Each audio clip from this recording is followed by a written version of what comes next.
Indian Princess, the exclusive store for women. Fashion starts from 399 only. Visit your nearest store today. அமெரிக்காவில் தனியார் நிறுவனங்கள் வெளிநாடுகளிலிருந்து திறமையான பணியாளர்களை வேலைக்கு எடுத்து வருகிறது. இதற்காக H1B விசா பயன்படுகிறது.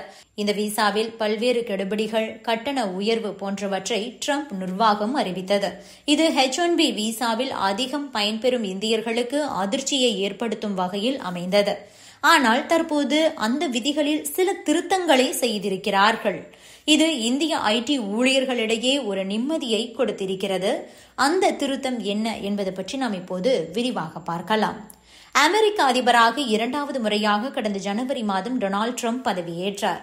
ட்ரம்ப் பதவியேற்றது முதலே பல்வேறு அதிரடி நடவடிக்கைகளை எடுத்து வருகிறார்.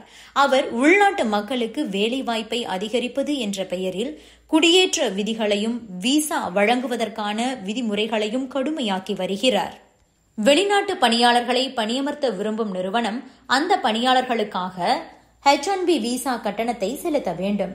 அந்த கட்டணத்தை $1,00,000, அதாவது இந்திய மதிப்பில் 88 லட்சம் ரூபாயாக உயர்த்தி கடந்த மாதம் 19ஆம் தேதி ட்ரம்ப் அறிவிப்பு வெளியிட்டார். கடந்த மாதம் 21ஆம் தேதி கட்டண உயர்வு அமலுக்கு வந்துவிட்டது. H1B விசா பெறும் வெளிநாட்டினரில் 71% பேர் இந்தியர்கள்தான். எனவே இந்த கட்டண உயர்வு என்பது இந்தியர்களிடையே கடும் அதிர்ச்சியை ஏற்படுத்தியது.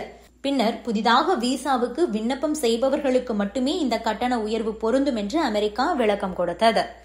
விசா கட்டண உயர்வை எதிர்த்து அமெரிக்க வர்த்தக சபை கொலம்பியா மாவட்ட நீதிமன்றத்தில் வழக்கு தொடுத்தது. மேலும் விசா வகைப்பாட்டை மாற்றுவதற்கும் கூட இந்த கட்டண உயர்வை செலுத்த வேண்டுமோ என்ற ஒரு அச்சம் நிறுவனங்களிடையே இருந்தது. இந்த நிலையில்தான் இதற்கு விளக்கம் அளிக்கும் வகையில் ஜனாதிபதி ட்ரம்ப் பிரகடனத்தில் திருத்தம் செய்து புதிய வழிகாட்டு நெறிமுறைகளை அமெரிக்க குடியுரிமை மற்றும் குடியேற்ற சேவை பிரிவு வெளியிட்டிருக்கிறது. அதில் H1B விசா கட்டண உயர்வு முன்பே வழங்கப்பட்டு தற்போது செல்லுபடியாகியுள்ள H1B விசாக்களுக்கு பொருந்தாது. செப்டம்பர் 21ஆம் தேதி அதிகாலைக்கு முன்பு சமர்ப்பிக்கப்பட்ட விசா விண்ணப்பங்களுக்கும் பொருந்தாது. தற்போது H1B விசா வைத்திருப்பவர்கள் அமெரிக்காவுக்கு வருவதையோ அமெரிக்காவுக்கு வெளியே பயணம் செய்வதையோ அதிபரின் அறிவிப்பு எந்த வகையிலும் தடுக்காது. அதேபோல அமெரிக்காவை விட்டு வெளியேறாமல் விசா வகைப்பாட்டை மாற்றிக்கொள்பவர்களுக்கும் பொருந்தாது. எடுத்துக்காட்டாக மாணவர் விசாவான F1 விசாவை H1B விசாவாக மாற்றுவதற்கு கட்டண உயர்வு பொருந்தாது. அமெரிக்காவில் தங்கியிருந்தபடி தங்குவதற்கான கால அவகாசத்தை நீட்டிக்க கோரும் விண்ணப்பங்களுக்கும் இது பொருந்தாது.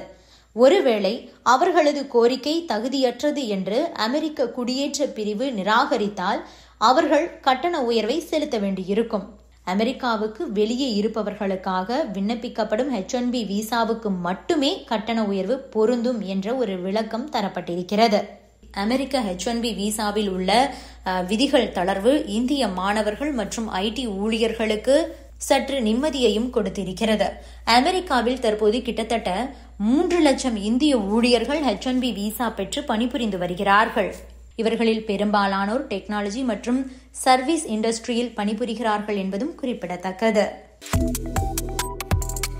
Subscribe to One India and never miss an update.